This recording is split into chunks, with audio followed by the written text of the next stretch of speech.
नमस्कार। आज हम एक रणनीतिक विश्लेषण करने जा रहे हैं ऑपरेशन एपिक फ्यूरी का। ये वो संघर्ष है जिसने, देखिए, मार्च 2026 के अंत तक पूरे मिडिल ईस्ट को अपनी चपेट में ले लिया है। तो ये टाइमलाइन दिखाती है कि कैसे कुछ ही हफ्तों के अंदर हालात एकदम बेकाबू हो गए। सब कुछ शुरू हुआ जनवरी में ईरान के अंदरूनी प्रदर्शनों से, लेकिन ये बहुत तेजी से एक अंतर्राष्ट्रीय संकट में बदल गया। फिर 28 फरवरी को जो शुरुआती हमले हुए, उन्होंने इसे एक मिलिट्री टकराव बना दिया, और मार्च खत्म होते होते ये एक फुल स्केल रीजनल वॉर बन चुका था। अमेरिका ने इस ऑपरेशन को कोड नेम दिया है ऑपरेशन एपिक फ्यूरी, और ये संघर्ष अब अपने चौथे हफ्ते में दाखिल हो चुका है। लड़ाई की जो तीव्रता है, उसमें कमी आने के कोई संकेत नहीं दिख रहे हैं। इस युद्ध की जटिलता को अगर हमें बेहतर ढंग से समझना है, तो इसे 3 अलग अलग लेकिन आपस में जुड़े हुए ऑपरेशनल थिएटर्स में बांटकर देखना होगा। तो पहला मोर्चा है इजराइल और अमेरिका का एक बड़ा हवाई अभियान। यहाँ पर जो प्राइमरी मकसद है, वो है ईरान की जंग लड़ने की क्षमता को कमजोर करना। IRGC के हेडक्वार्टर्स, हथियारों की फैक्ट्रियां और एयर डिफेंस सिस्टम्स, इन जैसे खास ठिकानों को निशाना बनाया जा रहा है ताकि ईरान के कमांड और कंट्रोल नेटवर्क को तोड़ा जा सके। अब इसके जवाब में ईरान की जो कार्रवाई हुई है, वो भी बहुत बड़े पैमाने पर हुई है। उन्होंने सिर्फ इजराइल पर ही नहीं, बल्कि पूरे रीजन में मौजूद अमेरिकी मिलिट्री बेस पर सैकड़ों मिसाइलें और ड्रोन दागे हैं। ये उनकी लंबी दूरी तक मार करने की ताकत और पलटवार करने के उनके इरादे को साफ दिखाता है। इजराइल का दावा है कि उनके एयर डिफेंस सिस्टम्स ने 92% हमलों को हवा में ही रोक दिया। ये आंकड़ा सुनने में तो बहुत प्रभावशाली लगता है ना? लेकिन ये पूरी कहानी नहीं है। वो जो 8% मिसाइलें और ड्रोन इस सुरक्षा घेरे को पार करने में कामयाब रहे, उन्होंने आबादी वाले इलाकों में काफी नुकसान पहुंचाया है और कई जानें भी गई हैं। 2 मार्च को हिजबुल्लाह भी इस जंग में कूद पड़ा, जिससे लेबनान की सीमा पर एक तीसरा मोर्चा खुल गया। इसके जवाब में इजराइल ने दक्षिणी लेबनान में जबरदस्त जवाबी हमले किए, जिससे वहां के जरूरी इंफ्रास्ट्रक्चर को भारी नुकसान पहुंचा है।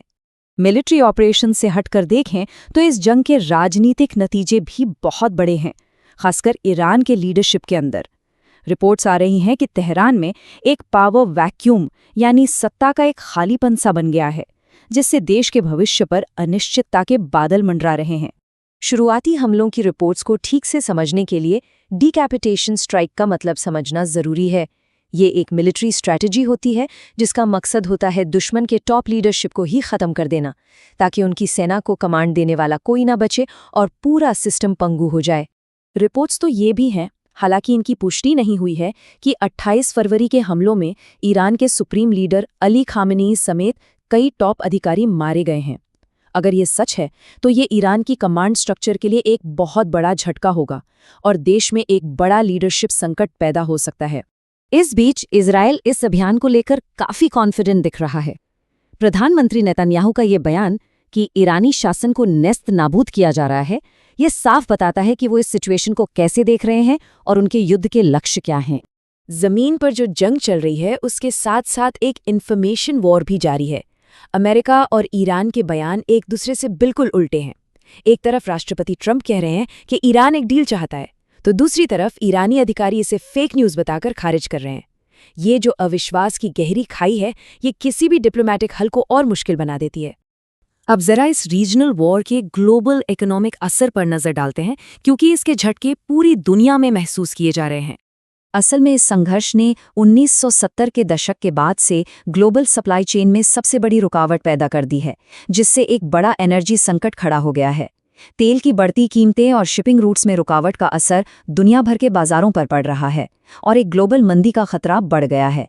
जरा इन चौंकाने वाले आंकड़ों को देखिए। स्ट्रेट ऑफ होर्मुज, जो दुनिया के लिए एक बहुत जरूरी ऑयल शिपिंग लेन है, वो लगभग बंद हो चुकी है। इससे तेल की कीमतें $115 प्रति बैरल के पार चली गई हैं। युद्ध की फाइनेंशियल कॉस्ट भी जबरदस्त है। और सबसे दुखद बात, इसका मानवीय नुकसान है। ईरान और लेबनान दोनों में हजारों जानें जा चुकी हैं, और ऐसा लग रहा है कि ये लागत और भी बढ़ने वाली है। पेंटागन ने $200 बिलियन की एडिशनल फंडिंग मांगी है। ये इस बात का संकेत है कि अमेरिका एक लंबे और महंगे संघर्ष के लिए तैयारी कर रहा है। तो अंत में चलिए अपना ध्यान अब मौजूदा हालात से हटाकर भविष्य की तरफ ले जाते हैं। आगे क्या हो सकता है और इस संकट का अगला चरण क्या हो सकता है। जैसे जैसे तेल सप्लाई के पारंपरिक रास्ते बंद हो रहे हैं, अवैध तेल टैंकरों का एक पूरा नेटवर्क, जिसे घोस्ट फ्लीट भी कहते हैं, इस संघर्ष में एक नया और अप्रत्याशित मोर्चा बन सकता है। तो सवाल ये है कि क्या ये फ्लीट इस जंग का अगला फ्लैश पॉइंट बनेगा, जो इस पहले से ही अस्थिर ग्लोबल संकट को और भी जटिल बना देगा? इसका जवाब तो खैर वक्त ही बताएगा।